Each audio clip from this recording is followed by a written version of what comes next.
You're live, Chairman. Thank you. Good evening, welcome members to this Performance, Governance and Audit Committee held on the 13th of November 2025. My name is Councillor Wendy Stamp and I'm the chairperson of this committee. Members, we are streaming this meeting live as well as recording, and by being present in the meeting you are given your consent to being recorded. During each item, please put your hand up to indicate if you wish to speak. I will then invite you at the appropriate time. Could I ask members to avoid approaching the top table, as this could create interference with cameras and live stream. Please note that the YouTube live stream sound recording is dependent on the correct use of the microphones. Therefore, can I ask that when invited to speak, you remember to turn on your microphone and turn it off when finished. Please reference a page or paragraph number when referring to the agenda papers and keep your contributions as clear and concise as possible. We do not have any fire alarm testing scheduled for today. However, we may have periodic fire alarms, and I remind members to ensure they sign in and out when entering the council offices. If you hear the fire alarm, please exit either using one of the two marked fire escape routes.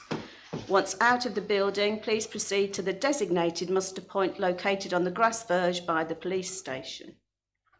I'd like to welcome all the directors in person and the officers who are attending remotely.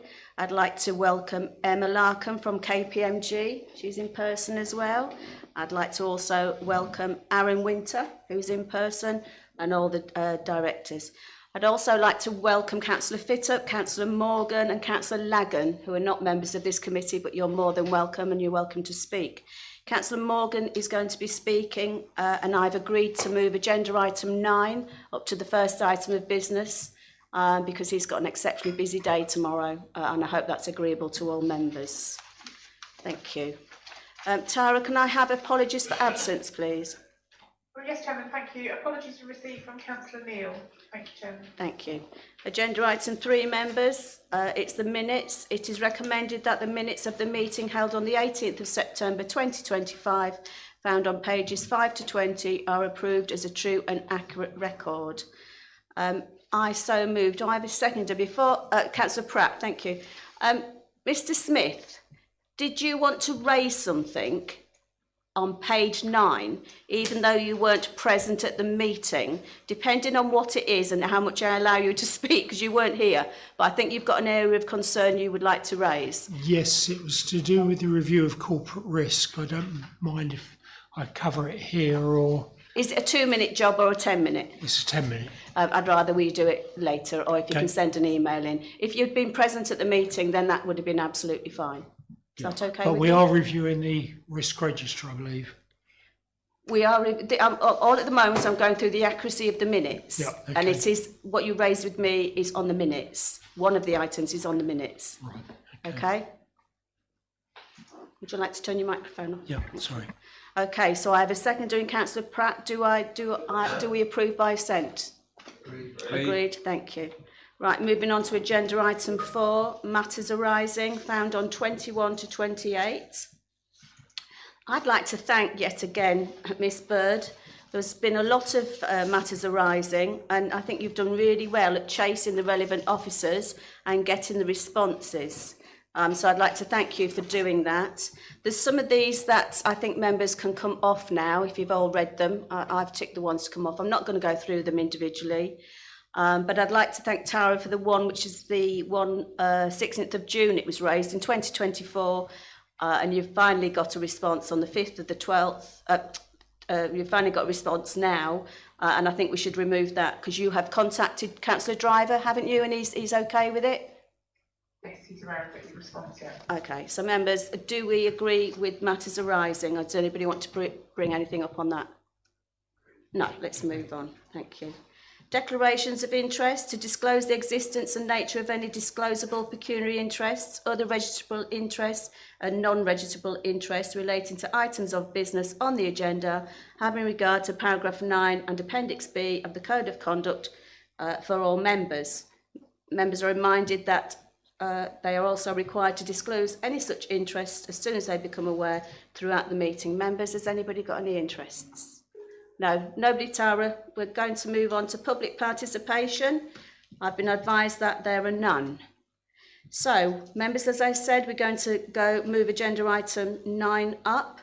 And this is the reference from Overview and Scrutiny Committee, the Scrutiny Watch Brief item on planning enforcement found in your packs from pages 95 to 98. Now, I don't know if an officer is going to do this. I thought it was going to be Mr. Jennings, but he's not here, is he? Madam Chairman, I think that Mr Hughes might be able to prepare it. Cheryl, are you going to lead on agenda item 9? We've brought it forward. I can just give a bit of context. So this did report to the last committee meeting, but the committee requested further information about the Overview and Scrutiny referral. So the report's been widened out now, just to give a little bit of context, which Councillor Morgan can also talk to. The recommendation includes that we start to monitor enforcement performance, and that we do that as part of the balanced scorecard exceptions, the same as what we do with the planning statistics. So yeah, hopefully that gives a bit of an overview. I can hand to Councillor Morgan. Yeah, thank you. I'm going to hand over to Councillor Morgan, and thank you for attending this committee. We're very, very grateful. Would you like to say anything? Well, thank you, Madam Chairman. It's a great pleasure to be able to attend your committee and its august members. As a bit of background, you and indeed a number of the other sort of perhaps long-serving councillors here will probably recall that in sort of years 2020, 2021, the performance of the enforcement team gave rise to some concern. And as a result, it was referred to ONS. A report was prepared, and the matter of the enforcement team was then taken on as a part of the ONS work plan, and a watching brief was then instituted, which has continued and still continues at this moment.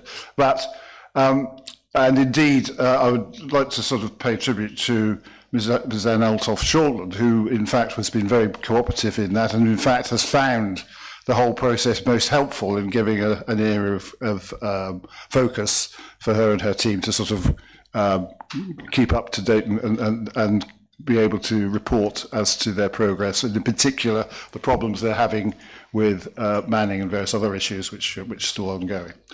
However, at the last meeting of ONS, it was felt that whether matters had now proceeded to a situation where it was no longer appropriate for ONS to be looking at this on a watching brief, and that this is really now a matter of measuring of performance, and therefore falls more into the remit of PG&A and not ONS.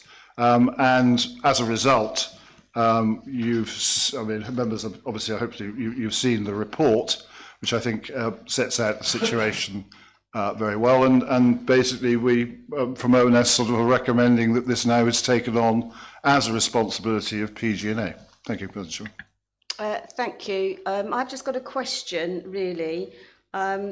Is it going to be a resource issue, Cheryl, or will there be a resource issue to actually include this, or is it something we just do anyway? Because looking at the recommendation and the conclusion, I think it's an excellent thing to come to this committee, and I think it should be monitored. But I'd be guided by you there, Cheryl. Issues? Yeah, we can do it as part of the balanced scorecard exceptions that we're already doing. And because Ms. Althoff-Shortland was already reporting to the Overview and Scrutiny working group, it won't create any extra work to what was already being done. Okay. We attended the Parish Council Forum, and Doug was there last week, wasn't you? Mr. Coleman, Will Coleman, did a presentation, which I think was very well done and well received. There were some actions taken away from that. I think Mr. Wilkinson wasn't there to actually look at some of the things that was said. But I'd like it noted and minuted that Councillor Morgan has asked for Anne to be thanked. So if we can minute that, Tara. And Mr. Jaggard, if you could actually pass that message on, Mark. Okay, thank you. So members, we have a recommendation found on page 95 that the committee receives and considers the Overview and Scrutiny Committee Working Group's report and view to performance reporting on planning enforcement being added to the existing balanced scorecard exemptions report. I so moved. I have a seconder. Councillor Nick Spenceley. Members, do we have any questions? I'm very remiss of me. I didn't ask if anybody had any questions. I think it's quite straightforward. No, so can we agree by assent? Agree, thank you. Councillor Morgan, if you'd like to leave now, then thank you. Right, thank you, Chair. Thank you. Okay. So, members, we're going to go back to agenda item 7. This is the external audit, progress of the audit of accounts for the financial year 24-25, found on pages 29 to 32 and supplementary pack 3 to 38. This will be presented by the Chief Finance Officer, Ben, and Emma will actually be, I think you might be presenting some of the things as well, Emma. So, members, you were circulated with a supplementary pack. I hope you've had time to go through them. So what I'll do, I'll hand it over and then we'll do questions and then I'll do the recommendations and we'll take a vote. Ben. Thank you, Chair. Just to take the committee very briefly through the cover report that you received in the main document pack and to point the committee's attention, if I may, towards some of the key issues, and then I'll hand across to Emma Larkham from KPMG to present the detail of the KPMG papers that were circulated subsequently. I think it's fair to say that we were very much working down to the wire on some of this. So apologies for the late circulation of the documents, but there was a lot of work happening to get to that point. In terms of the cover report, as Chair noted, page 29 of the main pack, the recommendations include the points around the progress being made in terms of the Council's approach to managing the accounts. And in the table at the top of page 30 in the pack, there's a simple table there which sets out that the time taken between the end of the financial year and the subsequent reporting back on the position to PG&A has come down rapidly in the last few years. The simple point that members may want to make around this is that it's all very well doing stuff quicker, but is it any good? And the point about the work of the independent external auditor is really to ask two fundamental questions. The first one is exactly that point. Are the accounts any good? Are the accounts correct? Now, that's a simple question to ask, but there's a couple of hundred pages of the CIPFA code. There's the international financial reporting standards. There's the international accounting standards to be worked within as these quite exacting frameworks. So it's not an easy question to answer. But the first question is, are the accounts accurate? And the second question is whether or not there are measures in place to give assurance that taxpayers' money is being spent wisely. That's the value for money question. So the simple answer I can offer to the committee, but Emma will be able to provide more detail on this. The simple answer is yes. The accounts for 24-25 are correct so far as they've been tested, and they have been tested to considerable detail. Not completely, but that's a point to follow. And the value for money point is also yes, we have appropriate measures in place. That's a great result for the council. It's a fantastic result from the finance team and real hard work as well on the part of the KPMG team. I'm really enjoying being able to say this, not because it's my team, although it is my team. I didn't have anything to do with it. So I would like to commend to the committee the hard work of the officers, which had nothing to do with me, and probably much more to do with Ben Cookson, who was my predecessor in the role. Having said that, again, bear in mind there's two simple questions. Are the accounts accurate? Are there arrangements in place for value for money? And I'll invite Emma Larkham from KPMG to say a bit more about the detailed testing that's been undertaken and the findings that arise. Thank you, Chair. Turn yours off, I see. Thanks, Ben. Again, just apologies for the slight lateness on these papers. As Ben said, we wanted to make sure we gave you as full a picture as possible. So I've got two documents for you today. So the first one is sort of a progress update of the core financial statements audit. So this is essentially a sort of mini version of the full document you'll get in the January audit committee. But this really just sets out to you the work that we've done over our core sort of significant audit risk areas. And just suppose for context, just to remind the committee, this is around the numbers for 24-25. So this is not covering the open-end position, but this is the work that on the numbers in terms of the in-year movements for 24-25 and the closing balance sheet position. So if I just take you through sort of probably page 4 of my pack, or page 6, depending on what page we're looking at, but page 4 of my little one in the corner. This is a nice summary page which essentially takes you through sort of the key areas. So from a significant audit risk area, so the areas we pulled out in our plan, firstly was around the valuation of land and buildings. So in regards to land and buildings, we have had our independent, sort of our own valuer look at your valuations that you've had from your valuations team and how that they have been processed through the accounts. And we are comfortable in the main in terms of the underlying assumptions that have been used in those valuations. We have had a couple of adjustments in terms of some of the approaches and some valuation changes there, but whilst they are reported to committee because they are above above our reporting threshold, by no means are they material. And generally we are comfortable with that valuation process. We have raised one recommendation in terms of the management's challenge and documentation of the valuation report, but that's relatively common from what we're seeing across the sector. So comfortable with the majority of that year-end valuation basis. The management override of control, so this is a significant risk area that you see on every single audit and is sort of in recognition of the fact that management, if they so wanted to, are in that unique position to manipulate the accounts. And what we look there is around sort of journal controls, any key estimates or judgments. And again, from the work that we've completed to date, we are comfortable that journals have been posted correctly, no manipulation or any over sort of zealous estimation. We've got one control deficiency in relation to journals. Now, I would say that this is a control deficiency that I see on nearly all of my audits, and again is more of a function of the auditing standards, where the bar in terms of documentation for what you sort of would need to put for a journal approval is quite high. And actually in operational fashion, you probably would never really do that because it would be sort of prohibitive. And we found a couple of other sort of control sort of recommendation points around tightening up some of the journal controls, but nothing that causes me a concern. And the last one is around the valuation of sort of the pension obligations, so your liability that you've got on the balance sheet. Again, we have looked at that with our specialist team to say, are we comfortable with all of the underlying assumptions and methodology? And the answer is yes, we are. So really quite a good position. So clearly there are areas which haven't been audited for a number of years, and actually to come out in a position where we've got a few minor sort of control points coming through and a couple of audit adjustments is really quite commendable. And again, I echo Ben's comments in terms of the team's efforts to make sure that the accounts are prepared to that level. There are a couple of disclosure adjustments you'll see there, which you'll see feed through into the final accounts, but again, nothing I wouldn't sort of expect to see. On the following page, I have just listed some of the areas we've just got pending before we can fully conclude at the end of the, in January.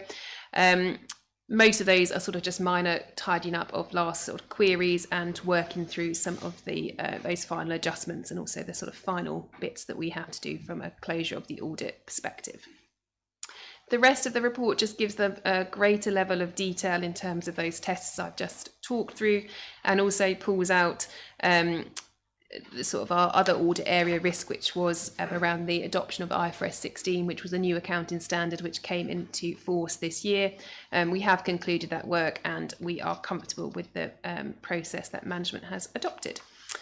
The two appendices just list the one corrected audit misstatement, which is linked to that valuation point, and also the control deficiencies we've noted. Management have accepted all of those, and there are recommendations listed there. And I would just say, I did just note we have double counted one recommendation. So recommendation 5 is a repeat of recommendation 4. So I'll just get that removed in the last one. So if I just pause there, so that's the accounts paper. I don't know if you want me to take questions on that bit before I move on to value for money. Members, would you like Emma to continue, or have you got any questions? Thank you, Emma. Lovely. So the second paper that we've got there, which starts it starts on page 23 of the full pack, is what we call our auditor's annual report. So this is the summary of the work that we've concluded to date and also contains our value for money assessment to date. This is an interim report. We are required to publish this by the end of November, so we've hit that deadline, but we will reissue this once we've concluded the audit, so it's a complete documentation. But in terms of the work over value for money, we are substantially complete. We will just be checking that nothing has changed between now and the point of signing. So the first couple of pages just sort of set out, as I've said there, that the year-end audit is in progress. We haven't had any formal objections. We're not expecting to raise any public interest reports or advisory notices or formal statutory notices. And so our value for money work sort of assessment starts on page 7 of my document.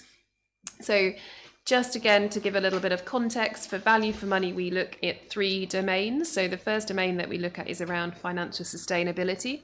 The second domain is around governance, and the last is improving economy, efficiency and effectiveness. And it's important to remember that when we look in these domains, we're looking at the arrangements that are in place. So not necessarily challenging decisions that have been made, but making sure that the arrangements to make those decisions were appropriate and there was appropriate oversight and governance to do so.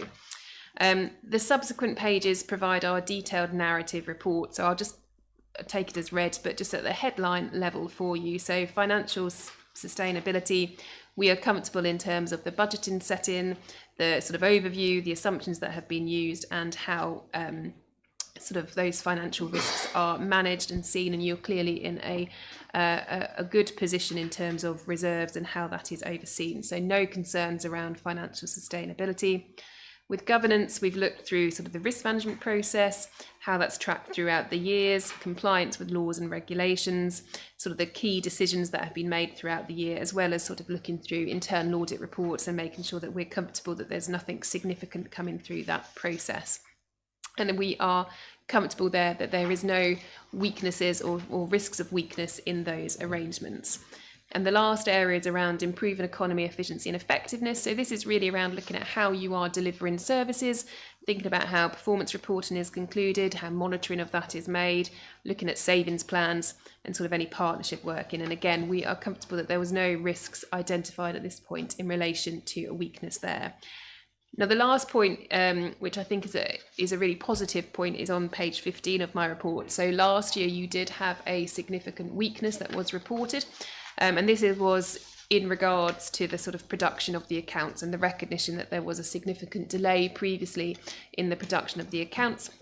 And they're essentially, you know, acknowledging that position, which was fed through all of the backstop issues and the various delays we saw across the sector. Given the significant improvements that I've seen this year and the production of a set of accounts in line with the deadline, I'm comfortable that that weakness no longer exists and is removed. So effectively, you have got a value for money opinion with no significant weaknesses and or risks identified. As I said, this will be continued to be reviewed up to the point of signing, but as of today, I've got no concerns in terms of the value for money of being achieved across the council. So happy to have any questions. Thank you, Emma. Yeah, members, I'll go to you first. Anybody got any question? Mr. Smith, please. It's not actually a question, it's a commendation. I would say congratulations on having done such a fantastic job, having chaired a number of international audit committees of global firms. I know what sort of pressures you guys are under, and I think you and the finance team have done a phenomenal job, and I really think it is incredibly positive. My only comment in relation to your predecessors, I think they did an appalling job, and I actually think they had a judgment that was fundamentally flawed on disclaiming ongoing concern, which I think is totally without justification on the years to which it applied.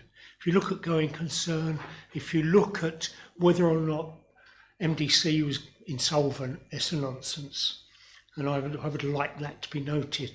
But I think as far as this year's audit is concerned, well done. I think it's spectacular. Thank you. Thank you, Mr. Smith. Members?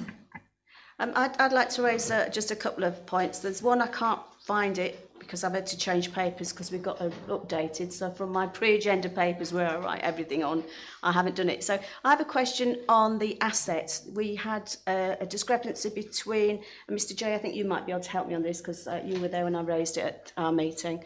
The golf club in Burnham asset was substantially undervalued, but I think it was the premises here. Sorry?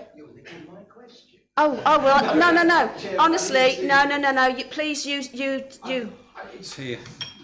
Chairman, we're probably going to say the same thing. No, I'd rather you say it because I have plenty to say normally. No. Councillor Pratt. I did, it's page 17 on your report. I did ask if you wanted to speak and you didn't put your hand up. I was waiting till last because I'm such a shrinking violet. Now, on page 17, as the chair mentions, I have got, there's a note, excuse me one moment. The valuations, are they your valuations? Are they our valuations? Are they independent valuations? And because you've only mentioned 2, does that mean that all our other assets are valued correctly? Does that, Chair? Yeah, that's absolutely Similar fine. to what you were going to say, I'm sure. No. I'm sorry if I've stolen your thunder. Mine's slightly different, but thank you for raising that. Thank you. That's a good question. So, and if I just run through how we look at valuations.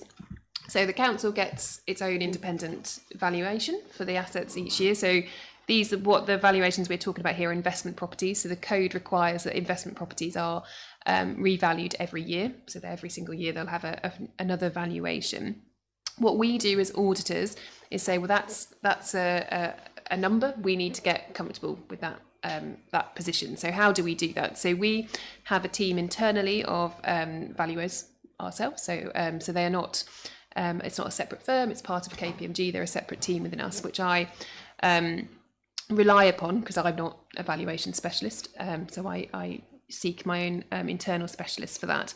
So what they will do and what we will do is identify a sample of those investment properties. So we don't look at every single investment property, but what we do is pick a sample based on movements in the valuation from year to year, other sort of high risk areas. We try to make sure we've got a good coverage of the type of assets that we've got there and anything that looks a little bit unusual. So in this instance, the golf club, slightly unusual in terms of valuation. It's not a sort of standard investment property. What they will do, my valuation team will look at the underlying assumptions that have been used by your valuation team externally. And we have calls to the valuer, we challenge them to say, actually, what methodology have you used? Now, with something like a valuation, there is clearly estimation. So there'll always be a slight difference of opinion in terms of where you get to. You ask 2 valuers to value the same thing, you won't get the same number.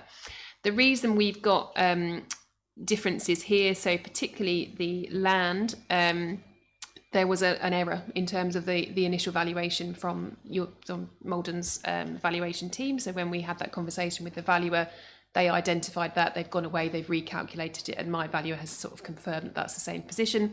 And similarly, I think it was on the golf club as well, we had a slight difference in terms of how the underlying lease was being sort of considered. So they are both sort of factual errors found. And what we then say is actually, if we take those sort of identified specific errors out, are we comfortable with the rest of the methodology used to value that portfolio? And our answer is yes. And therefore I can say, well, actually, because we're happy with those underlying assumptions and methodology and sort of judgments being made by the valuer, that they fall within my acceptable range, and therefore I'm comfortable with the valuation of that investment portfolio as a whole. Of course you can. Clarify. So does that mean then that the leisure centres, of which we have 2, have been considered and are considered to be the correct value? I need to check it. I would have to check at my detailed test if we've specifically tested those, but I think we have. If are they held as investment properties? I'm not sure they are actually, will they? They'll probably be operational assets. So if they are, they are not investment properties, I don't believe, because you're not holding them for gain. So I would need to check what work, but we have looked at your other assets, but I couldn't tell you right now if I'm comfortable with that. Yeah, Mr. J. Just to clarify on that point, the work that Emma's described focuses on the investment properties that we hold. And investment properties have a particular definition, and the particular definition is that we are investing in them specifically in order to get a return, and that's the reason that we're doing it. Otherwise, we wouldn't necessarily be doing it. So sometimes it's industrial units, sometimes it's golf clubs, those sorts of things. That's about 3.5 million overall of commercial assets held in that way, or in investment properties as they're described. And against the 3.5 million, that error was about 165,000. The totality of our assets is a very different number. That's about 40.5 million in terms of property, plant and equipment.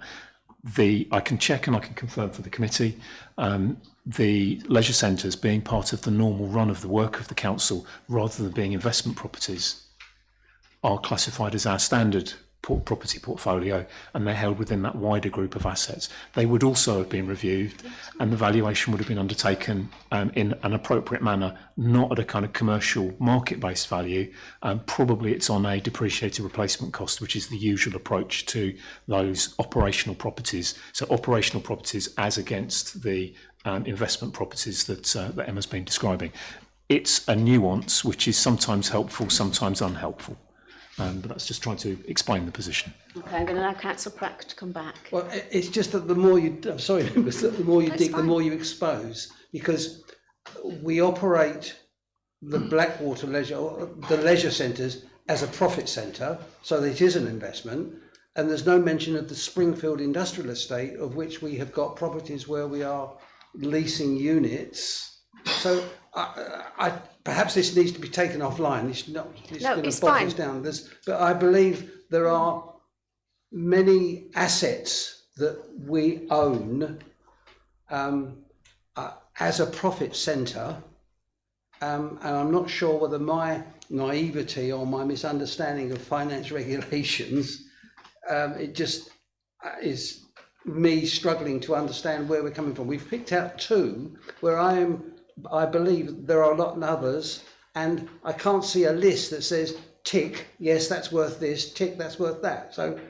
I would have expected to see that somewhere, perhaps not in your report. I can understand that, but my reason for the question is, why pick those two? What about all the others that I think should be investment properties? Councillor Pratt, Emma, no, it's fine.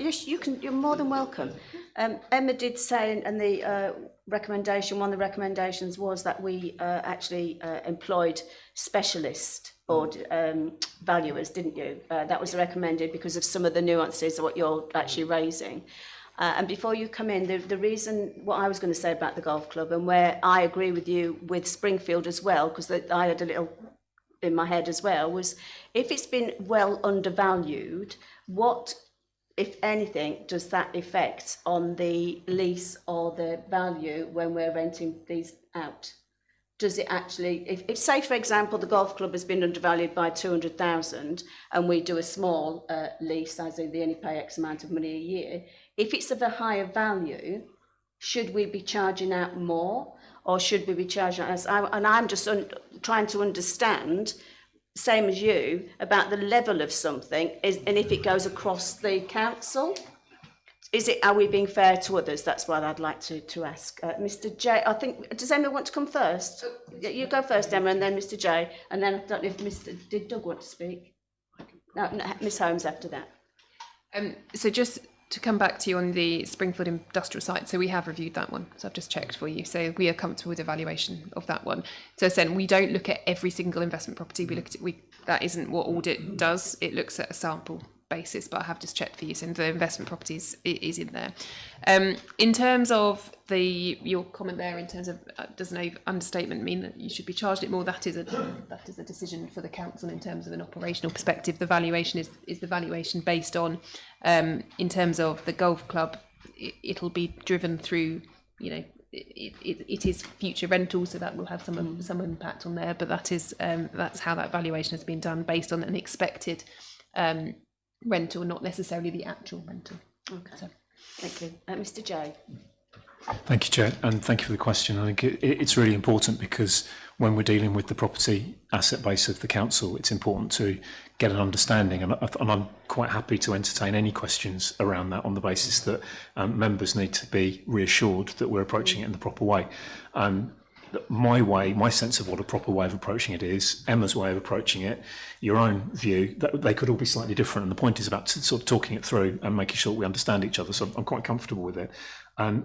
I can't comment in detail on the way that everything is included. I don't have that information to hand right now, but if it would be of use, I'm quite happy offline to share the working paper behind the notes that we've got in the accounts. So, for example, we could take you through, I could take you through the detail of all the different assets and how those numbers aggregate up into the numbers within the account, so you can see where the different assets are included. So that might be one way in which we could deal with some of that. And I think that the point, Emma, is confirming what I was about to say. The point around the Burnham Golf Club, I think absolutely is an important question, but I would suggest that that's outside the scope of dealing with the feedback on the audit of the accounts. But there is a question there about, well, actually, do we need to go back and reconsider some of those points from the outputs of the audit work? So. I'm going to go to Miss Emma Holmes this time. I'm calling you Miss Holmes because we've got the other Emma. Thank you, Chair. In terms of the impact of that valuation on the lease, for every lease that we enter into, a valuation is done to set the rent. In my experience, that doesn't necessarily have a direct bearing onto the value of the property. It's what a valuer deems the market rent, looking at similar golf clubs, what they would pay, and suggesting a similar amount. Obviously, within the Constitution, if as officers or the club request something lower than a market rent, officers would bring that before committee, because that would be a council decision to agree a lease for, and that applies to any of our properties, whether it's classed as a commercial one, I'm going to get my terms wrong, or not. So that goes through a separate valuation process to ensure we're getting a market value for the rental, but it wouldn't, in my experience, have a direct impact what the actual property's worth. It's more done on size and square footage in those calculations. Does that hope that helps? It's fine, thank you. Okay, I wanted to just speak on page 9 when it says a management override of controls. Members, I just thought, I don't know if you've done your last boxfish, I think it was the last boxfish training, and I thought it was very apt when it actually gave you the example in the boxfish, and I'll say it out loud so other people, if they ever watch this, it was about the CEO going on holiday, contacting a finance officer, maybe a junior, at 4:55, and the lovely person sitting in the chair, because the CEO rang and they say, I want you to transfer X amount of money now. And I think that boxfish was brilliant, because the pressure that person would have been put under, that what they're actually saying is that CEO, most probably wasn't that CEO, it's somebody pretending to be that CEO, and that is an easy mistake to make. So the reason I'm saying it is I think all members should do the training, because it makes you wonder, is something as simple as that, because if the CEO wants to go off to Malaga or the Maldives or whatever, and they forgot to do something, you would ring somebody, wouldn't you? I don't want them disturbing me for 2 weeks on my Ollibubs, so I'm going to get them to do it now. So I thought that was a good point when it was raised, and I thank you. I think one of the comments that Emma made about us having the late, didn't you say we've got some late accounts? Correct me if I'm wrong, I think 1 year we didn't post them when we should have done within the time, but we went through a period of time when the government changed the months, wasn't it, Ben? Can you remember? So 1 year it was May, and then it was delayed a bit further, and then it went back, and even this year it's different. And what I wanted to say was I know which Section 151 didn't feel comfortable to be able to post those accounts, but in my experience, we've only done it the once. So when you actually said a number of years, I didn't think that was quite, you did say, because I picked up on more than one, and from my point of view, it wasn't. Then maybe it wasn't audited properly or fully in that time, but they were advertised, and I think we followed the correct process and procedure. There was only 1 year because they refused to sign it off because they had concerns. You maybe don't know, Ben. I don't want you to say something if you don't know. No, it's fine. I think there's a number of points there, and it's just worth being clear on them. Yeah. There was a period of time when the usual timetable was end of June, end of September. Accounts were prepared by the end of June and audited by the end of September, and that was probably back in the old days of the Audit Commission. It was then brought forward To May, was it? to May Yes. and July. So auditors lost a month for the audit and Yeah. finance lost a month in the Yeah. preparation. Then there was a little something called a pandemic, and it was pushed back again. So we've got a little bit of hokey cokey around the dates on things. So that didn't help matters. I don't know the specific history in Maldon around some of this. Just for clarity, there are 2 dates in operation all the way through this, and I think that we may be getting a little bit 6s and 7s over some of this. There is the date at which the audit, the pre-audit or draft accounts are prepared and posted onto the website. That's the first date. Yeah. And the second date is when the external auditor is able to report back to the committee with the findings of the audit. And in my notes, I was looking at that date at which it was presented with the audit findings, rather than considering the date at which the pre-audit accounts were prepared. So I'm trying to compare a little bit. Maybe there's a little bit of apples and pears in there. Apologies if that is the case. The point is, at a couple of points in the recent past, it's been a considerable gap between the end of the financial year and the feedback from the auditor. This year, it's a lot quicker. Okay. And that's effort on both sides. So I'm hoping that kind of clarifies a little. Thank you. And we've got new auditors now, so I can't imagine that happening again. But I just didn't want a Section 151 officer being blamed for something if it wasn't really their fault. So, members, I'm going to move this on. Is there any more questions?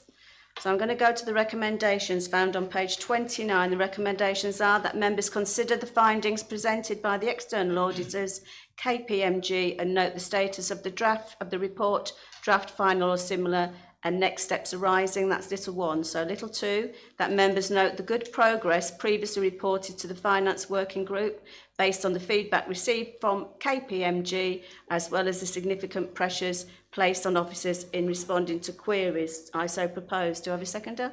Councillor Pratt.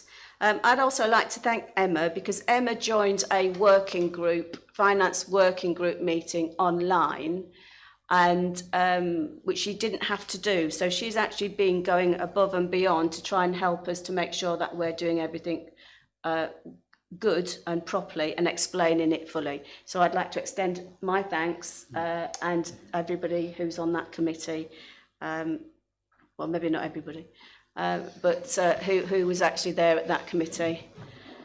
So, members, do you agree by assent? Agreed. Thank you. Emma, would you like to leave? I'll stay for the internal audit. Oh, okay. Oh, she's just checking up on you, you know.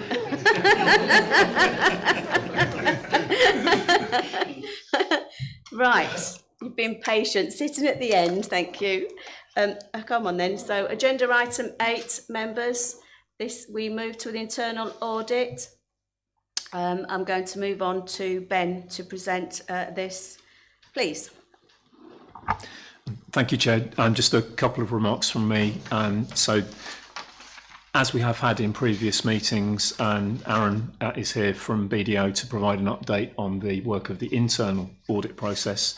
Obviously, the external auditors we've just been talking about are looking at the accounts and the presentation of the accounts. The internal audit process is much more looking at the application of our governance processes within the wider organisation. It's important to get the difference in there. You can see in the recommendations there's a number of reports that are being brought forward, but rather than getting into those in any detail, Chair, I'll pass across to Aaron to take you through all of those. Can I ask, Aaron, that you say who's going to present the report, because you know which you're doing them all? Makes it easy. Okay, thank you, I appreciate that. Over to you. Thank you, Chair. And I'll take it as a compliment that Emma wants to stay for our reports. So our first report, which is item 8A and pages 35 to 44 of the pack, is our periodic progress report. So this provides an update on the work that we're delivering on the 25-26 internal audit plan. I'm pleased to say we're making good progress, and as Ben just referred to there, we have a couple of final reports that are part of the pack and I will present shortly in relation to waste and recycling and corporate governance that are finalised. We have two further reviews that in this report say that they were drafted, but actually I've got some live status updates that HR system review is now finalised as well. Just missed the cut-off point for this committee, but we'll be coming to your next committee when we're present. And the safeguarding report is also at final draft, and we're just clearing this with management. I know management are going through and providing pragmatic recommendation responses as well, so we can capture those and finalise that report. The management of property review is actually complete now, and we're moving into draft report stage. I think our report here says that it was still in field work at the time of our paper, but we have closed that one down and a closing meeting has been completed. So again, that one will be finalised ahead of the next committee meeting. And actually, the remainder of the work that we've got planned for the rest of the year, thanks to management's engagement and Andrew's hard work as well, who's on the call, is generally planned for the delivery during December. So the IT governance review and the food safety review are both scoped and ready to go from the beginning of December. And that just leaves our 2 finance reviews. So we're giving Ben and his team a bit of a break, obviously, and given the amount of work they've been doing on the external audit to then scope up our main financial systems, and then an additional review that's replacing the LGR review that we've pushed back, as we've reported previously, with an MTFS review to support the council. So we're about halfway through the year. We're probably just over halfway through delivery of our plan, so we're on course to make sure we complete our work before the year end, and then obviously inform our annual reporting at the end of the year. So the remainder of this report just provides some general local government kind of sector updates, not specific to Maldon, but just general updates for you as committee. You've probably seen a lot of them in the press and publications, but we like to summarise them there for your benefit. And then obviously our KPI performance in relation to our contract delivery, which now we're completing work, is being informed by meaningful data. So that was all I was going to say on the progress report. Happy to move on to the next one, but also happy to pause there and take questions on that. Okay. I'd like to say, because I'm always open and transparent, when we have pre-agenda meetings, we do get, it can be quite tough, I think, to say. We do get into some heated discussions, but it's always professional. I do want members to be reassured that we do try to make sure everything comes to this committee. I'm not going to say any more on that, but I can just reassure you that everything comes on, anything to do, whether it be comfortable or not. So I'm going to move on. Thank you. Okay. Perfect. So our next report is our follow-up report, which is agenda item 8B, pages 45 to 57. So again, another periodic report that you see at each of the committees that we come to, and this is summarising progress made by management to respond to our recommendations and implement them in line with the timescales that we agree in each report. You will see there that the final 2 recommendations are now deemed complete from 23-24, so that means that there are no longer any recommendations outstanding from that year, which is good news. A further 6 recs raised across 4 audits in 24-25 are now also classed as complete, so really good progress in terms of closing those down, which is just leaving those 4 recs that are in progress. And you will see in our report, hopefully it's clear, that there are progress being made. They're deemed in progress because there is a slight extension to the implementation date. However, we allow that, we class that as in progress and not overdue. But I think we're getting reassurance from management that those dates are applicable, attainable, and we're hopeful that we're obviously closing those down on a timely basis. And what's pleasing is that you will see there are no overdue recommendations at this point. So I think that's probably a first time in a while that we've come to the committee with that position. So that was all I was going to say on the follow-up report, but obviously happy to take any comments on that before I move on to the next one. Okay, I'd like to say well done. It's an absolute joy to see how much hard work has been put in by everybody. And I think it just shows that how this committee works, given scrutiny, checking balances, liaising with the internal and external auditors and the officers at this council. So I'm very, very pleased. So thank you very much. Members, any questions? No? Good. Makes a nice change. 8C. Perfect. So 8C, which is pages 59 to 72, is our final report as referred to in our progress report in relation to waste and recycling. So just to make clear that the purpose of this review was to provide assurance over the governance and management arrangements of the council's refuge and curbside waste collection service. I think the report outlines the key areas that we focus, so it's not a kind of a complete end-to-end kind of review. It focuses on some key risk areas that we obviously identify. And as a result of this work, it's produced a substantial assurance opinion over the design of the controls and a moderate assurance opinion over the operational effectiveness, so therefore the compliance against those controls. So a relatively positive output actually in terms of getting a substantial opinion, so I just wanted to make that clear. What's driving the moderate is generally the 2 medium findings that we've raised and the 2 low priority recommendations. And those 2 medium findings, recs, relate to more formal documentation of the performance discussions around the KPI in relation to missed bins. And our sample testing did find some complaints, actually 1 in 20, so a very low non-compliance, but still have to raise that in relation to there was no formal record of how that was concluded and resolved.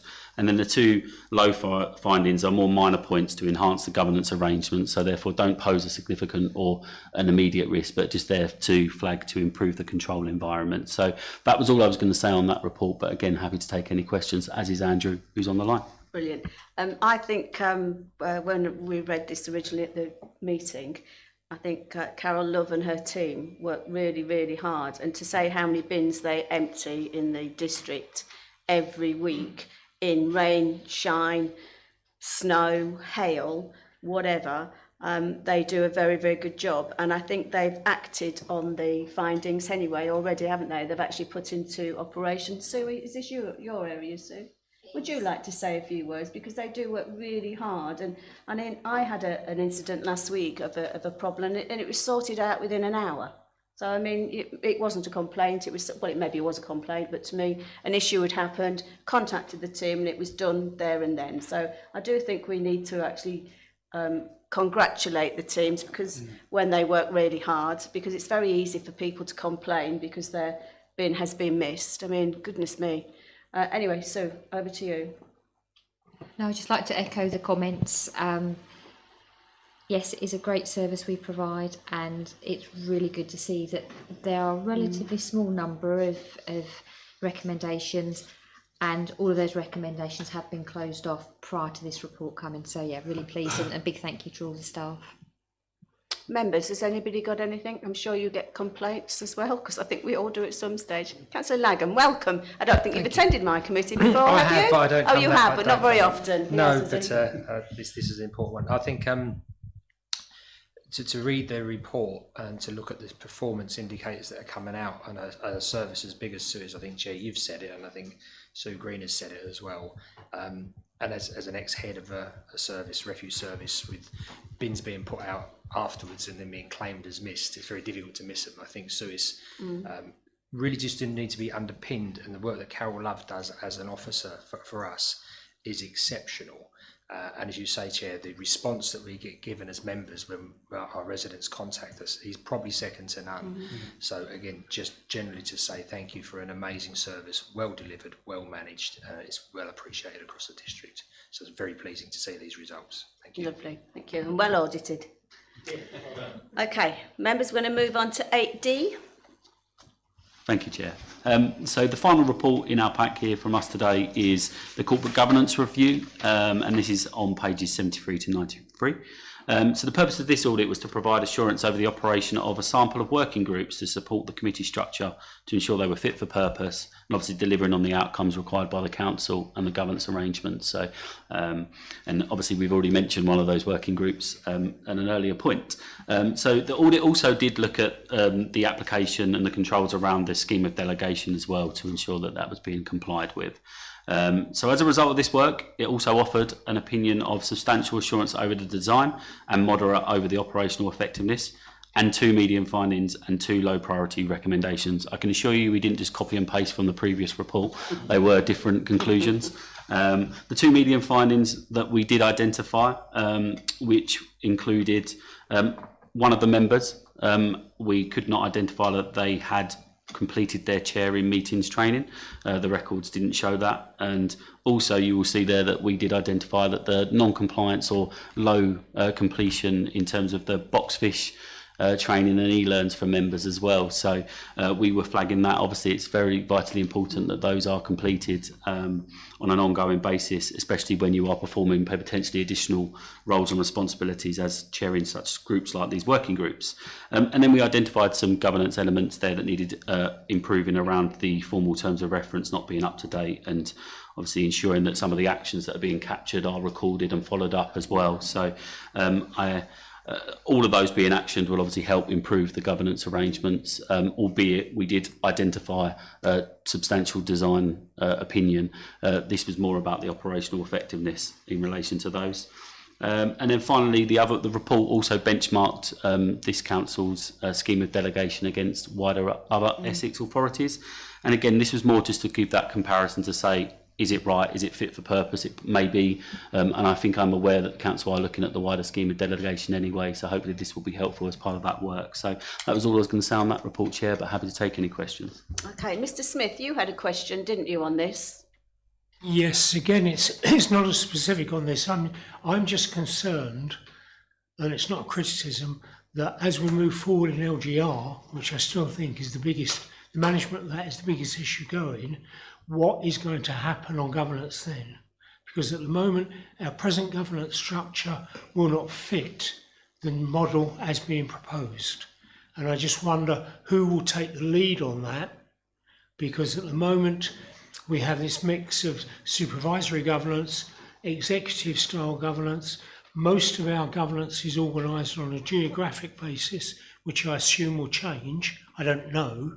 And I just wonder what steps there are to ensure that our governance remains not only dealing with fiduciary and statutory issues, but also generative issues.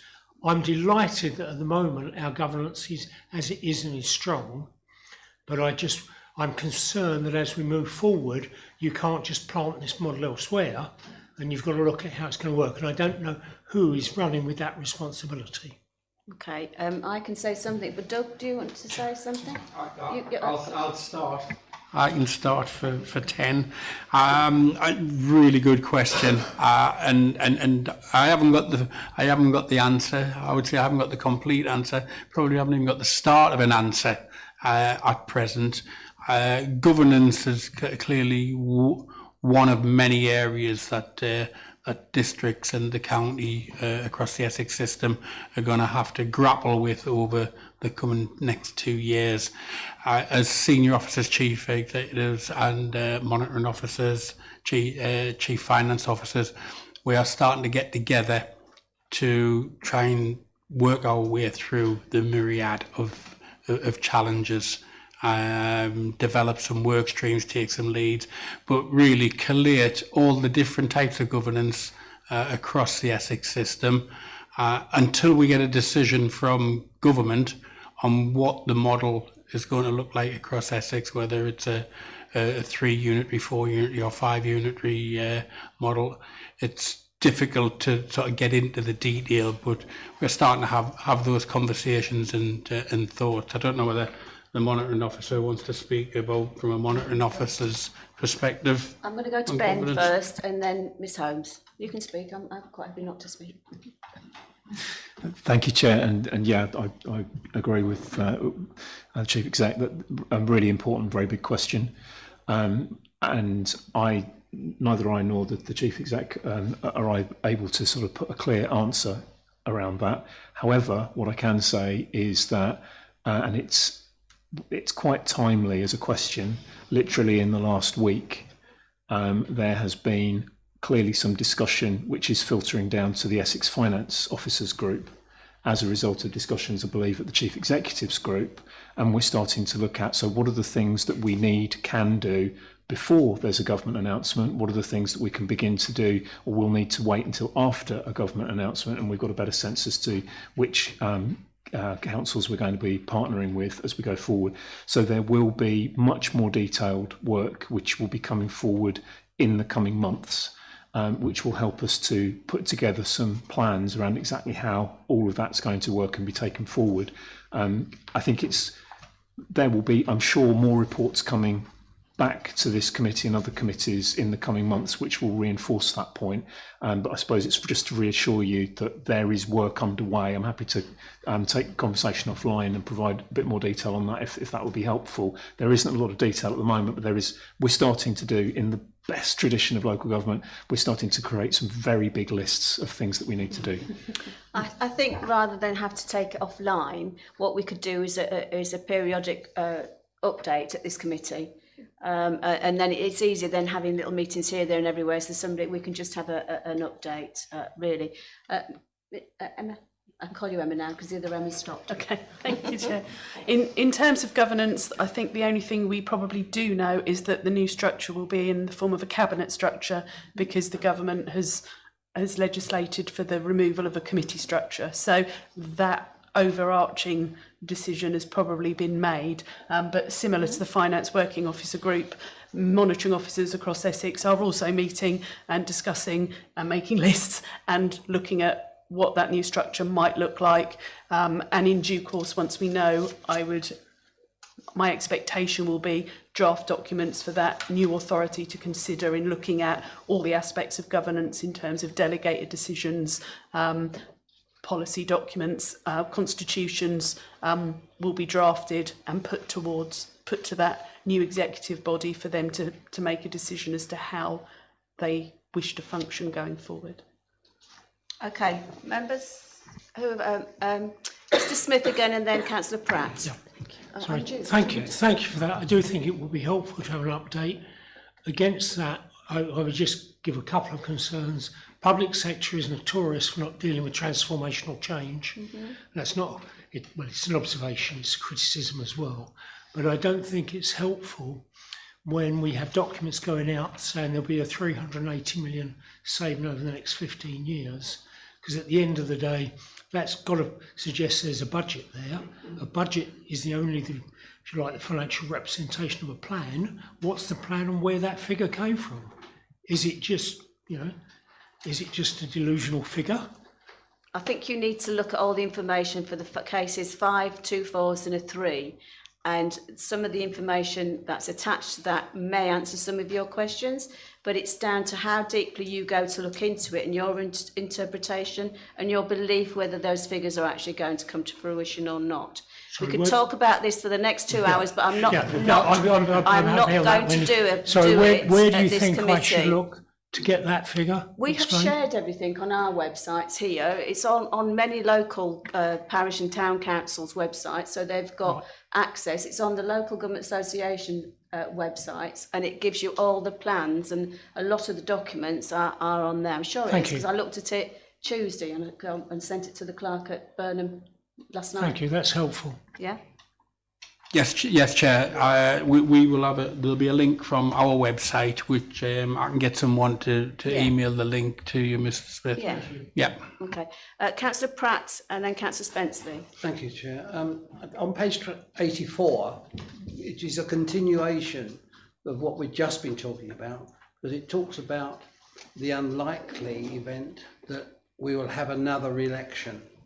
My question is, if the programme is extended and it doesn't quite meet government's expectations, it is likely we'll have an election thrust upon us, and quite likely that we will have a lot of new members. Will you have enough time to create an induction programme if you don't have something in place, as is the recommendation of the auditors? Ms Hughes, did you hear that? Because we did an induction programme last time. We had a number of members. The reason why my question, Wendy, is the auditors are saying that we have quite a few holes in our current induction programme. It needs updating to fill some of our lack of knowledge. It stops us being as helpful as we could be. I think I'm going to go to Ms Hughes, because we have a training committee working group as well. So I think that's a good point. We can make a recommendation from this committee. Yeah. So can you put that as a recommendation? We've got another recommendation coming forward in a moment. Councillor, thank you for the question. Councillor Spencer. Yeah, thank you, Chair. So on Boxfish and e-learning, no problems with Boxfish. Any e-learning that sits outside of Boxfish, I mentioned at the training group, we need the same kind of structure of reminders. And I think people being people, frequent reminders are in order. I do a particular popular language learning package every day, and towards the evening get increasingly strident and irritating reminders if I haven't done my day's work. So I'm not suggesting daily reminders, but we can program these packages to deliver reminders to people. And yes, as the Chair's mentioned, and as Ms Hughes has reminded us, there's some business to consider on the management response. So this is on page 80, to consider possible sanctions for non-compliance of training.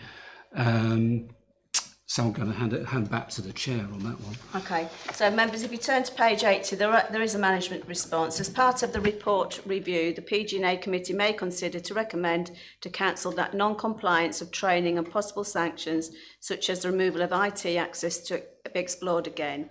Officers will continue to monitor and report compliance on the balanced scorecard process. We spoke about this at the pre-agenda meet, didn't we, Doug? And I was a little bit reticent about bringing such sanctions. We can just keep, because I don't see what powers really we have to do that with. We'd have to go through a committee and change the governance or the constitution, wouldn't we? I just think a gentle.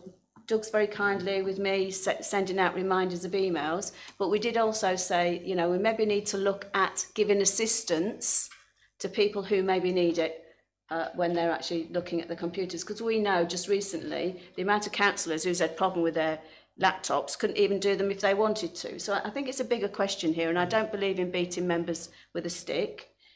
So I'm sort of more than happy if we agree to put it every time we have a committee meeting, we'll ask for the update. We do monitor it, and what we'll do is send reminders out. What does committee feel about that?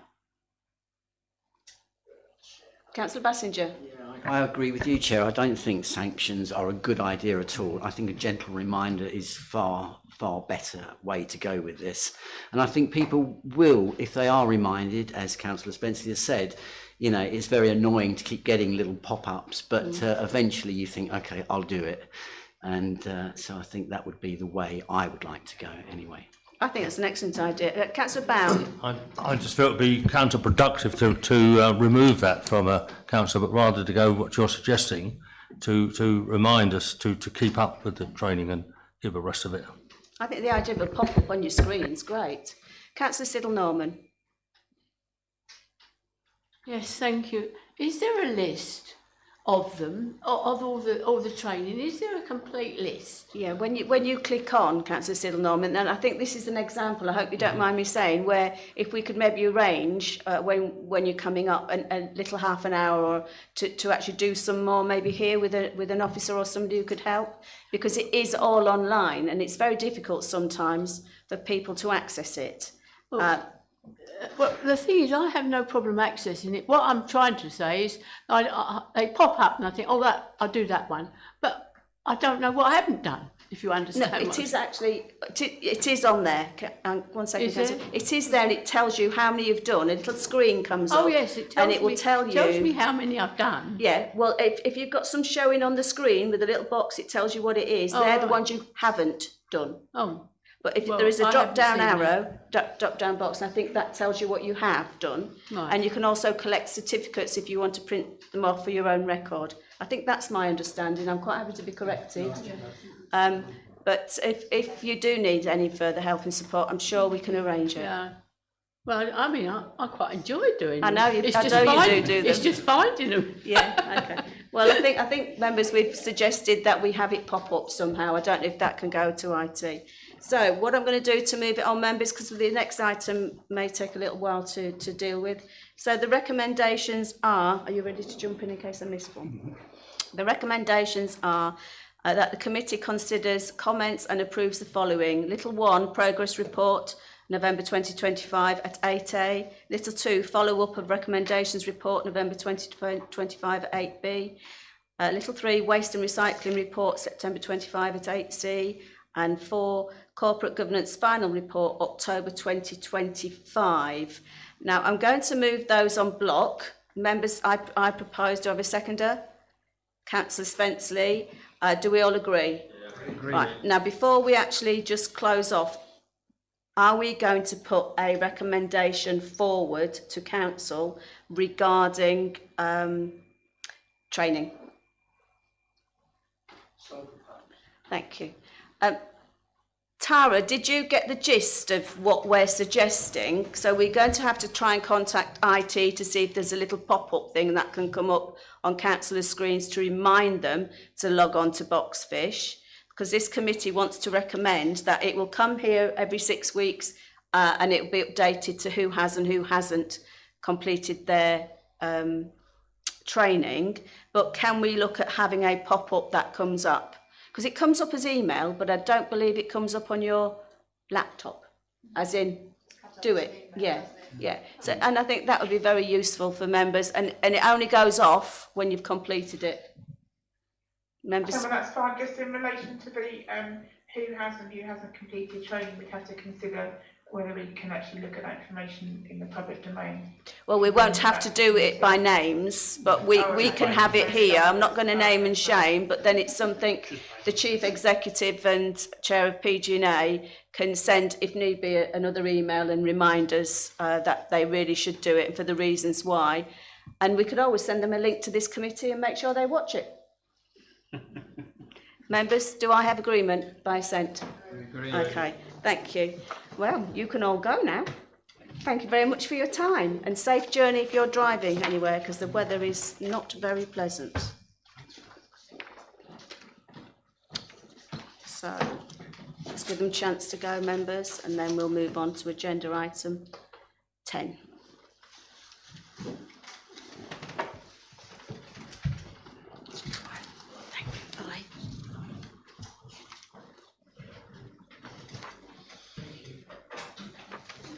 Anybody know who's presenting this? Is it you, Anna? Okay, moving on to agenda item 10, members. This is the purpose of the report is to review the planning committee arrangements in light of the planning and infrastructure bill. I believe Ms Hughes is going to present this with the support of whomever you choose to call on.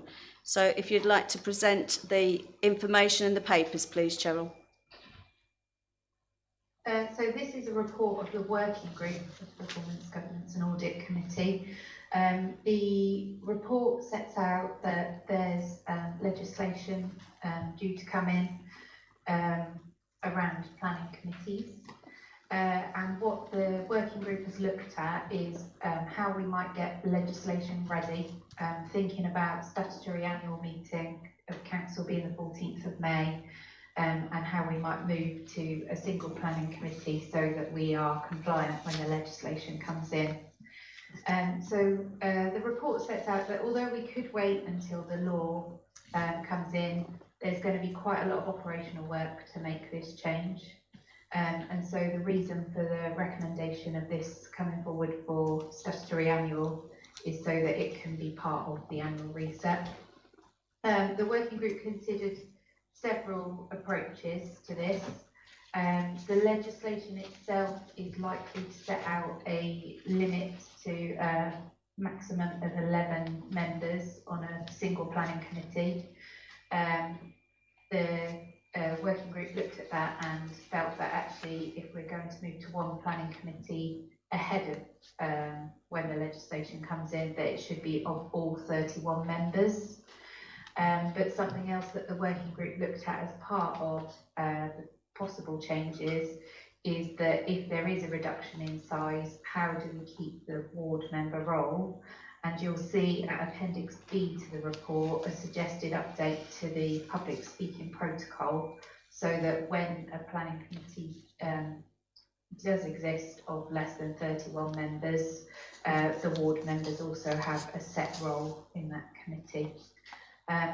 But yeah, the attachments are set out as the working group agreed to recommend forwards, and the report asks for, I suppose, the endorsement of referring this on to council for consideration.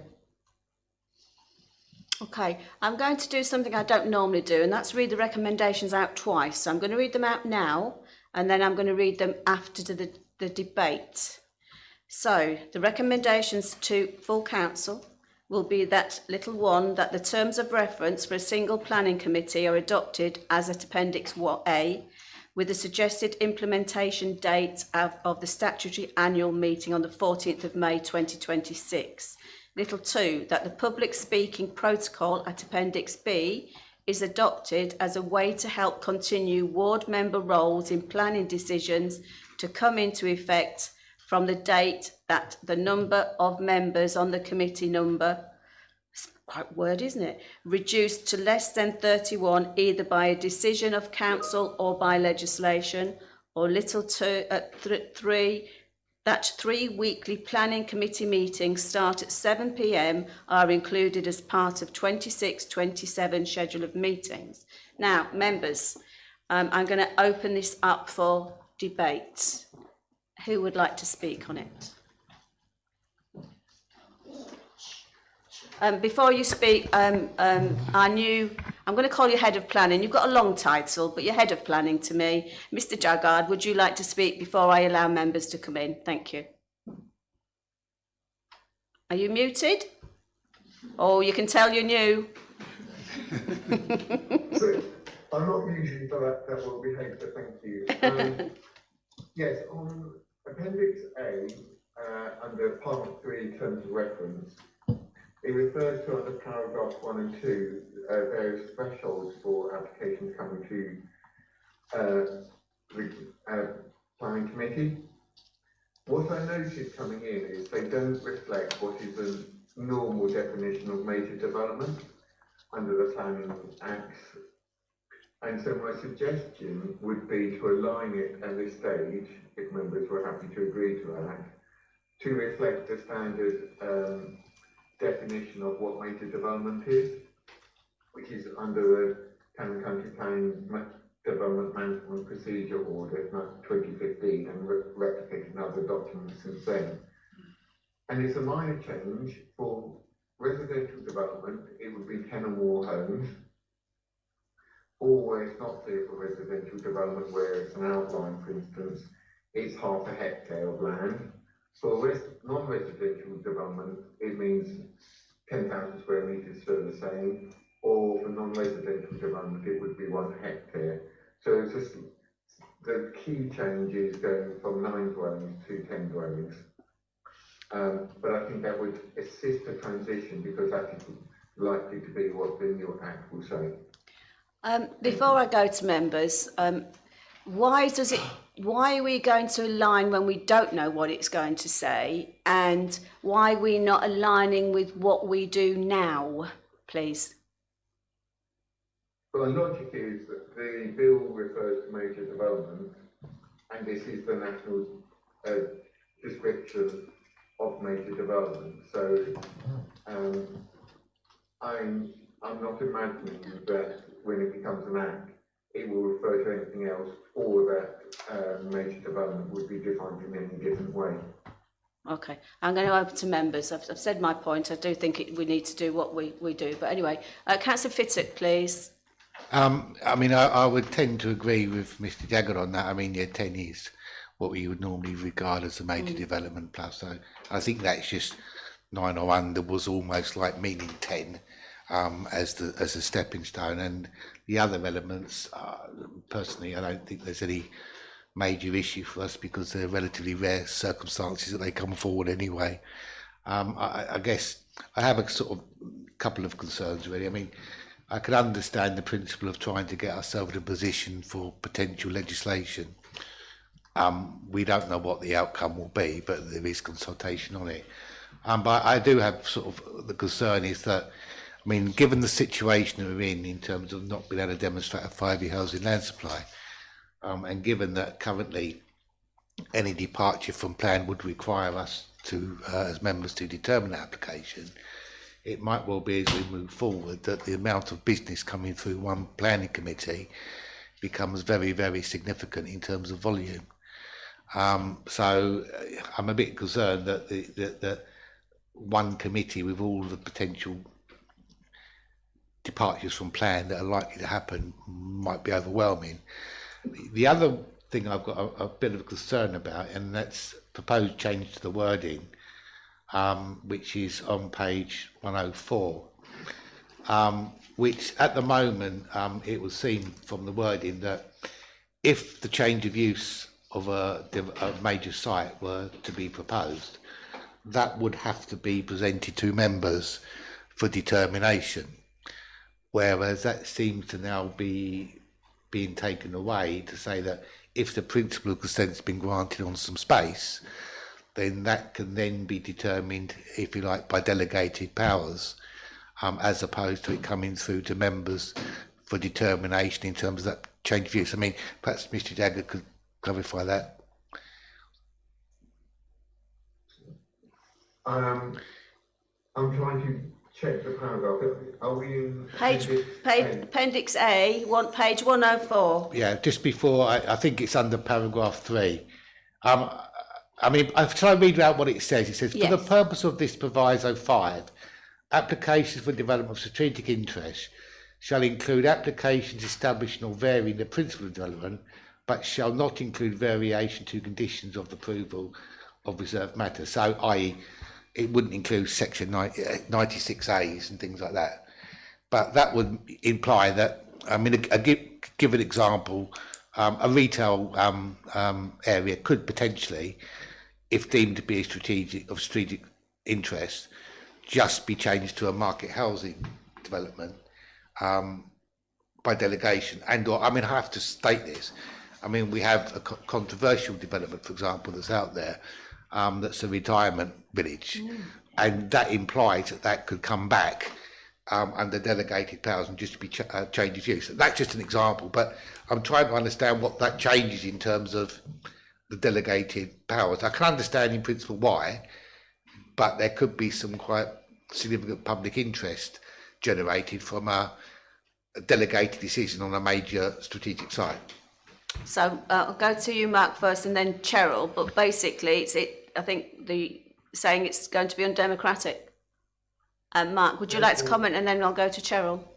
I was going to let Ms. Hughes come in first, and then I'll Ms. Hughes. Add to it if necessary.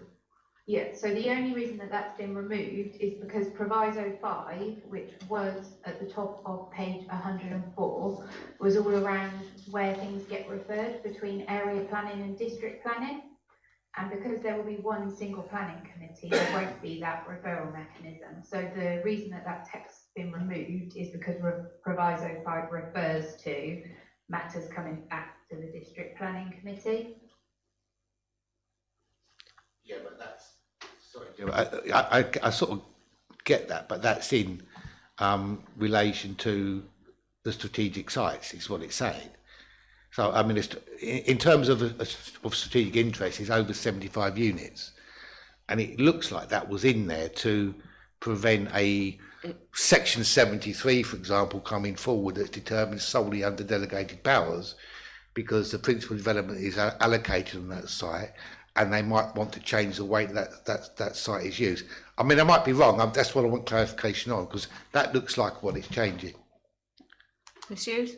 No, so that's not the intent of the change. The reason that that's been removed is just because the change is around what can be referred up to district planning committee, but everything will, including the strategic decisions, will all go through this one planning committee under the proposals.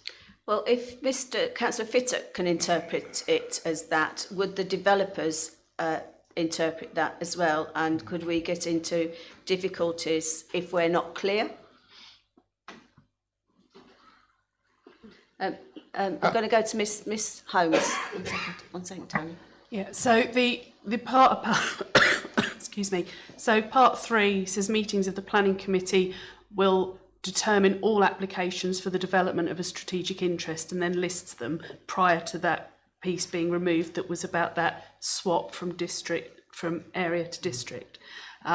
It then says point 4, even if there is a development that doesn't fall within those categories, a matter can still come before the committee if the director, in consultation with the chairperson, believes it is still of strategic importance but doesn't fit those. So in terms of any issues where you think actually it might just slip under those target descriptions, they still have the potential to come before committee if the Director of Planning deems that they are of a strategic interest. Does that answer? Yeah, it does. But I guess what I'm saying is that it looks as if that paragraph was in there to ensure that that wasn't delegated to officers to make that decision. And it looks, without, if you like, which is why I'm asking the question, that that would then allow that decision to be made under delegated powers without referral back to council, because it's very specific in what it says. It says applications for development of strategic interest shall include all applications establishing or varying the principle of development. So basically what that's saying is that you can't vary the principle of development under delegated powers. It would have to come back to district planning. But if we remove that sentence, then I agree, we are then back to the definition of what is of public interest or not, which can be very difficult because obviously what's in public interest. And I'm just would like clarification in terms of, we can obviously have the goodwill to say that this would be a matter would be of public interest, but you get into very difficult areas when with non-material members things where the public think it's of public interest and yet the system says it's not of public interest, and that causes all sorts of problems. Yes, to members. And it's not because the officers or anybody else is trying to hide things. That's just the way the system works and the system of delegation works. So I'd just like to understand what that would really mean, and Mr. Jagger will probably tell us better. Mark, do you want to come in? Well, I'm still getting to grips with the exact contents of our constitution and the changes. My approach would be that actually, if there was a scheme which was coming forward was so significant, the type of scheme that Councillor Fiddick's referred to, and has such an impact and is beyond what the public thinks has already been granted, then we would have a conversation with the chair about bringing it into committee. I think, and there is always that flexibility, because trying to be prescriptive of what would come and what wouldn't come, given the broad nature of what applications might come and how some reserved matters or other things might be dealt with, I think that as it's worded, it looks as though it gives the ability for myself in consultation to the chair to bring key matters to the committee, but doesn't necessarily tie us up with too many further details, would be my reading of it. I do think we have to be cautious of this, because there have been instances in the past where delegated decisions have been made and it's caused absolute havoc in certain areas and certain applications previously. I'm not prepared to go into each any individual ones or say who made the decisions, but I certainly am concerned, which I raised at the working group, of how this is the direction this is going. And if we are going to make a recommendation, and I do say if we are going to make a recommendation, it has to be watertight. We cannot have it so it can be changed, manipulated. We all know what's going on at the moment anyway. We can see it every day at every planning committee we attend. So I'm going to stop there because I'll most probably get myself into trouble. Councillor Fittock, and then I'm going to go to Councillor Leggan. I guess what I was trying to understand is, what is the value of removing that? Or what harm is it doing, and what do we gain from removing it when it seems to protect a situation that could potentially arise that might end up in a conflict situation and gives more scope for delegation? That it may be a positive thing. I don't see why it has to go. That's what I'm trying to understand. Mark, do you see why it has to go? Right, if it doesn't have to go, it doesn't have to go. Unless somebody's got a good reason why it has to go, it can stay. I partly refer back to the comments earlier from Ms. Hughes about the fact that it was part of, because this is a track change document, and when there were area committees, and still got area committees. And I think actually, if I'm reading the deleted bit correctly, it's saying matters which are the ones which Councillor Fittock is referring to. These shall not include variations to conditions of approval of reserved matters. So yes, I'm not sure it adds anything to the text at the moment. I'm happy to be guided by Ms. Hughes on that one. Ms Holmes, and then I'm going to go to Councillor Leggan. As a suggestion, because this has come out because of the referrals, we could change it to remove for the provisions of this proviso 5, and just because what it's doing is expanding on that definition, so we could get rid of just for the purpose of this proviso 5, which is the link to the area planning. Just say applications for development of strategic interest shall include all applications establishing or varying the principle of development, but shall not include variations to conditions or the approval of reserved matters unless in accordance with the decision of the council or at the discretion of the director of it's not place planning and growth, whatever the new title is. So you could get rid of that, leave that, and that would still make sense. Yeah. If it's okay, Chair, I'd also, in terms of the legislation, just as an update, it's been through the House of Commons, it's been through the House of Lords, it's at the final stages where it's gone back to the House of Commons for consideration of amendments to be made. The only stage after that is royal assent. So at the moment, it's something that is, we don't have a date for when that will come in, but it's well into the process and we're at the final stages of the legislation being granted royal assent. That's just as an update. But we need to know what's in this legislation. Well, the draft bill... Because I've sat sometimes and watched this going through the Lords, and it's been going on and backwards and forwards. So I think we need to not be too premature. Yeah. Because we don't know what it's actually going to say. And I certainly wouldn't want to give our residents, 67,000 residents, a disservice because we feel we want to be prepared for something that at the moment, do we really need, you can do the work in the background, fine.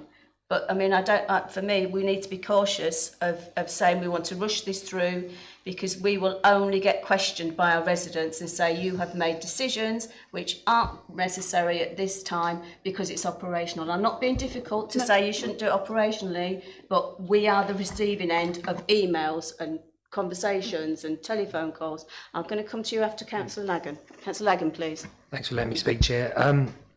There's a couple. It's interesting listening to the points of members in the chamber. I think that Mr. Jaggard said a thing that when we were a committee structure, well, we are a committee structure. We haven't changed anything as yet. Constitutionally, Maldon District Council was constituted as a committee structure with 31 members, broken down into committees, broken down into working groups, and that's where we are. I think what Councillor Fittock said is quite apt. Something I probably never thought of when I was looking at the detail and previous papers on this is about the volume of applications that could come through. Therefore, it does seem quite a risk to try and put the burden of that amount of applications for determination upon one committee. Members know I can't stand cabinets. I don't like them at all in councils our size, and we've got it coming with us because we have no choice because it's going to be legislated. But we're not clear on exactly what the legislation contains. I think we are jumping the gun a little bit. I think there's been some really good work done by the working group, and I think it would be remiss of us if we tried to wordsmith some of the terms of reference within the supporting documentation now. So my feeling, and it is just a feeling, I think Councillor Stamp has said it.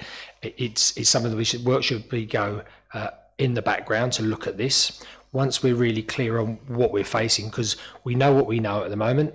And we don't know what we don't know.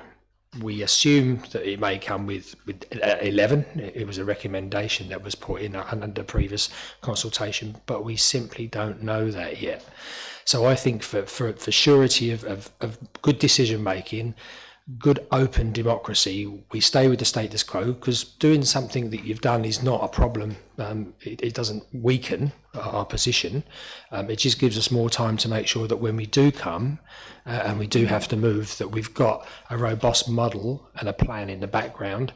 And I think that when the day comes, if it does come, I think it's good that all 31 members undertake the training, irrespective of how many members are actually placed upon that cabinet and committee, to ensure that everybody has a robust understanding of how the processes work. Because there's a couple of points, one about governance. I haven't got a crystal ball about what LGR looks like, so we don't know what governance is going to look like. We've sort of got an idea of what governance is going to look like with regard to this legislative change, but because we don't know yet, I think it would be remiss of us to move forward. I think the status quo is where we are and where we should stay currently, with work going on in the background. Thanks for letting me speak, Chair. Thank you. It's an absolute pleasure. Councillor Nick Spenceley and then Councillor Ron Pratt, please. Well, first of all, I'd like to support the revised wording that Ms Holmes has put forward, because I think Once the track changes is implemented, any protections involved in words or phrases that have been removed are gone. So it's good to pay them very close attention, and I think the revised wording covers that. Secondly, as a working group, we had the option of trying to anticipate the new legislation and going all the way, and none of us had the appetite for that. So what we have is a kind of halfway house, and it makes sense to me. But I also agree that all 31 members or 30 members, whatever, should have the training. Okay, thank you. Councillor Pratt and then Councillor Thompson. I'm so relieved that Councillor Lagan, I thought I was going to be a lone voice saying, Again. why are we doing this so early? Let's wait for legislation to tell us to do it. By all means do this in the background, but I don't support doing it next May. I think we should wait to be told to do it.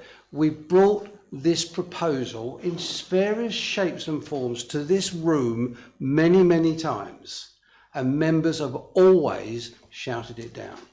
It doesn't help our residents. It gives us a real headache if it's all managed at one committee. I think if we're told to do it by a government, then we'll have to do it and take the consequences. That aside, could I just refer to a minor detail on page 106 about call-in? It's always of an interest to me about call-in. The way we seem to have modified it, little 2 says a member may call in an application from their ward or another ward. Should say any ward. Well, the reason why it said it like that, because the red bits explained what other ward you could call in. And Burnham North could call in a Burnham South one, but it couldn't call in a Southminster one. That's right. Because you've crossed the red bits out, another ward to me means I could call in another ward throughout the entire district. Yeah. And I don't think that's what we want. So I'm against the proposal of doing it in May, but secondly, just a little tidy up of the wording on page 106. Thank you, Chairman. Totally agree. Councillor Thompson, please. Thank you, Chairman. I actually support the proposal in general, but with the amendment suggested by Mrs Holmes, and also I think the point raised by Councillor Pratt, I think we need to maintain the call-in areas we have, otherwise there's bedlam. You're calling in potentially applications for some of the other side of the district, which I don't think we meant to do at the working group. I was present and I supported what we suggested there, and I don't remember including that. No, so I would propose an amendment. Okay.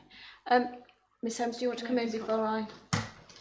Yeah, thank you. I think that change is because that's obviously from the reduction of the area planning committees. I think we could resolve that by renaming, leaving those call-in areas, but just taking out the central area planning committee. So and renumbering them so they're not 1, 2, 1, 2, but 1, 2, 3, 4, and 4, 5. So if you're a ward member for area 1, you can call in that, and 2 if you're a ward member for 3 and 4. So I think that's come around because we've removed the area planning committees, but we can leave that in and make those changes. Okay. That's Thompson. helpful. Thank you. Is that you finished, Councillor Thompson? Okay. Councillor Siddle-Norman, please. Yes. I don't often agree with Councillor Pratt, but I do today. I think the devil you know is probably, and the devil you don't know is a expression, I believe. We don't know the devil that we're going to become part of in the future, and I think that we should stay where we are, even if I am a Labour.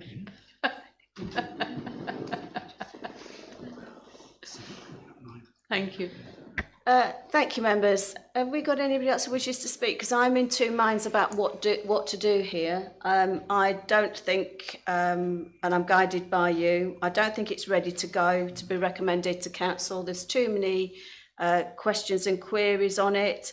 I think everything everybody's raised is valid, but if you want me to take each recommendation by one, I'm more than happy to do that, or can we just agree that we do not accept this these recommendations, and it can come back at a later date after some more meetings with the working group. But I would like it minuted and noted that the recommendation is that it isn't carried out, or my recommendation, if somebody seconds it, it isn't carried out at this stage, and we wait for what the law is going to tell us we have to do. But by all means, if officers still do the work, and with the working group behind the scenes, just to tidy up all the little areas of concern. I think it's been made quite clear how members feel at this committee, but as the chair of this committee, I would propose we do not recommend this to go to full council, because I don't think it's ready to go. Do I have a seconder? Everybody's seconding that, so thank you for your support, members. Sorry, Councillor Bassinger, I do apologise. Sorry, I put my hand up at the same time as all the seconders. So. Just a tiny thing, it's about the timing of this. I mean, I agree. I don't think this should come forward now. I think we should wait. But again, I don't know where this different timing thing has come in, because I find that for somebody that works, you know, if we do have these committees, I know it's a very small point, but it would kind of knock me out, for instance, on a Thursday. So personally, I just think we should just leave it as is, and including the timing as well. To be honest, I think that's a good point. If we're going to change this one to 7, then everybody's going to say, let's change everyone to 7, because everybody will forget what time their meeting's going to start, because we're not staying to what we've always done. Now, I know some members have wanted to bring it forward to 7 o'clock because of daylight hours, to have more pina coladas in their gardens, but I don't think it suits all members, and I think we should leave that alone. Okay, members, so we've all agreed that.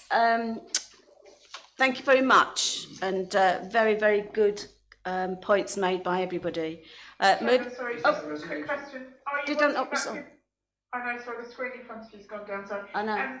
Are you wanting that brought back to a specific meeting, or just to be put as a follow-up to come back? It can be put as a follow-up to come back, but based on the reasons what I said, and I did say the working group can still continue to meet as necessary, because when the legislation comes out from the House of Lords, when it stopped its ping-ponging, then we could get the links, and we can somebody could do a paper, so we don't have to read most probably 375 pages of legislation that nobody agrees and understands, and then we could have the Miss Holmes in her brilliant way to tell us what it means. I think everybody agrees with that, don't we? Yeah. Okay, so thank you, Tara. Agenda item 11, any other items of business that the chairperson deems? I have none. So members, thank you very much. I close this meeting at 9:11. Have a safe journey home, and well done.